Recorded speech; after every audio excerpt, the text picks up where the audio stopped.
Hello मेरे प्रिय दोस्तों। आज हम सीखेंगे प्रकाश। तो आप लोग जानते ही प्रकाश क्या है। प्रकाश है ये प्रकाश है जिससे हम देख पाते हैं। प्रकाश के कारण ही हम लोग किसी चीज़ को देख पाते हैं। अगर प्रकाश नहीं रहेगा तो हम लोग नहीं देख पाएंगे। भले ही मेरा आँख रहेगा लेकिन प्रकाश रहेगा। प्रकाश नहीं रहेगा तो हम लोग नहीं देख पाएंगे। जैसे अभी इस घर में अभी अंधेरा करके आप लोग को दिखाते हैं। क्या आप लोग देख पाते हैं प्रकाश है? आप लोग देख पा रहे हैं? नहीं ना देख पा रहे। जैसे ही ये प्रकाश आया वैसे ही देखने लगे। यही है प्रकाश। यही बल्ब ऑन करते हैं लाइट। तो प्रकाश इतना तो आप लोग को मालूम ही चल गया होगा प्रकाश क्या है। तो आगे परिवर्तन के नियम। तो परावर्तन कोण, परावर्तित किरण, परावर्तित किरण, आपतन कोण, परावर्तन कोण, अभिलंब, ये सब अभी सीखेंगे। आप इतना कंफ्यूज नहीं होइए, बहुत ही हल्का है ये। एक बार बस देखिएगा आप लोग को माइंड में पूरा सेट हो जाएगा, कभी नहीं भुला पाइएगा। तो आइए प्रकाश किसे कहते हैं, यही है।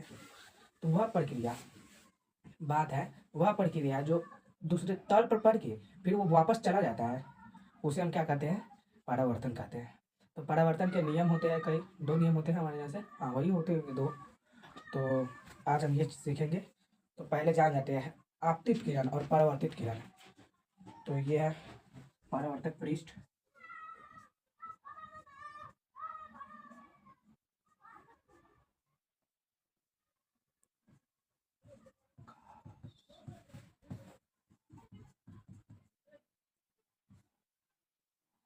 यह है क्या? यह है पृष्ठ। परावर्तित पृष्ठ, परावर्तित पृष्ठ कह सकते हैं या इसे क्या कहते हैं? प्लेन सरफेस कह सकते हैं।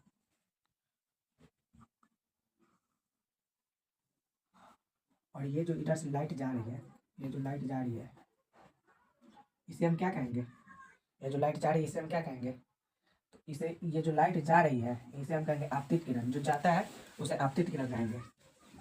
ये आपतित किरण। जो जाएगा उसे आपतित और जो आएगा उसे परावर्तित। जैसे ये गया और ये प्लेन सरफेस पर टकराया और इससे फिर ये वापस आया तो ये क्या है? परावर्तित। ये जो आ रहा है, ये जो आ रहा है, आ रहा है, इसे क्या कहेंगे? परावर्तित किरण। और ये आपतित किरण और ये परावर्तित किरण। जैसे मान लीजिए यहाँ यहाँ कोई टॉर्च है, लाइट,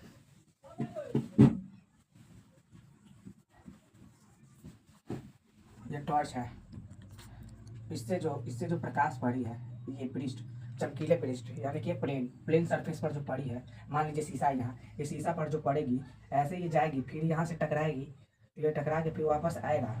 जो आएगा उसे परावर्तित कहेंगे और जो यहाँ से जाएगा जाएगा उसे आपतित किरण कहेंगे।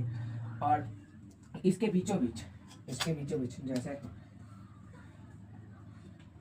इसके बीचों बीच जो 90 डिग्री का ही है, इसके बीचों बीच जो 90 डिग्री का पराया है, देख रहा है 90 डिग्री का, इसे हम क्या कहेंगे?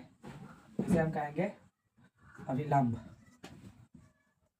अभिलंब।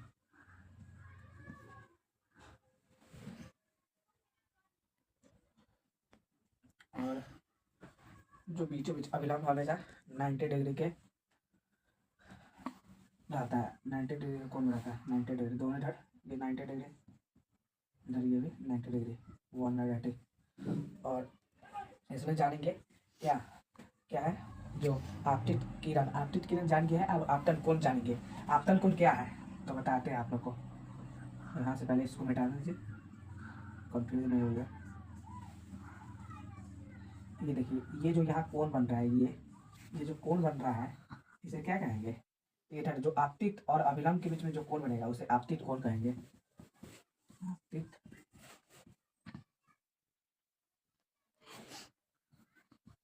आपतित कोण। और परावर्तित कोण, जो परावर्तित किरण और अभिलंब के बीच में जो ये कोण बना इसे हम क्या कहेंगे? परावर्तित कोण।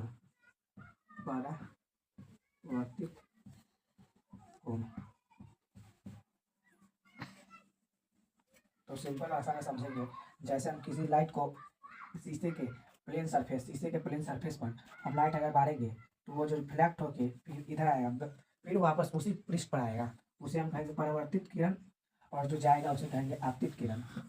और जो परावर्तित किरण और अभिलंब के बीच में जो बनेगा उसे परावर्तन कोण कहेंगे। और जो आपतित किरण और अभिलंब के बीच में बनेगा उसे आपतित कोण कहेंगे। आपतित किरण और अभिलंब के बीच में बनने वाले को आपतित कोण कहते हैं। तो अब इसमें क्या है, परिवर्तन के दो नियम हैं।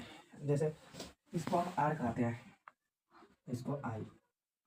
तो ये दोनों जो है, ये एंगल और ये एंगल, ये दोनों क्या रहता है, सेम रहता है।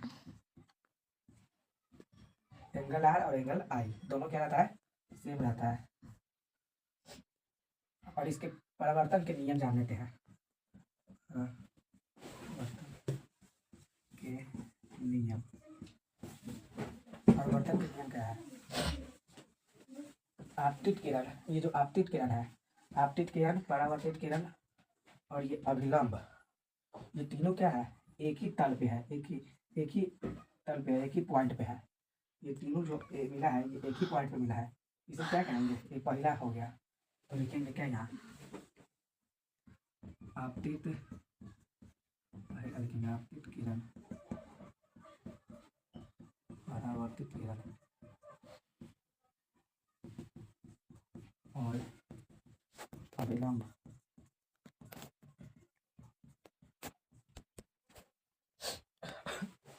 तीनों एक ही तल में स्थित होते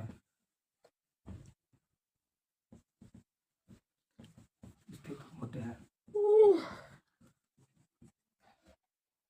दूसरा नियम क्या है, दूसरा नियम यहाँ बताए हुए हैं। जो ये आर और आई, मतलब जो ये क्या है, आपतन कोण और परावर्तन कोण दोनों क्या होता है, बराबर होता है। क्या होता है, बराबर। तो दूसरा क्या लिखेंगे, आर, एंगल आर और एंगल आई ये बराबर होते हैं। तो इसको ऐसे भी लिख सकते हैं, एंगल आर और एंगल आई बराबर होते हैं।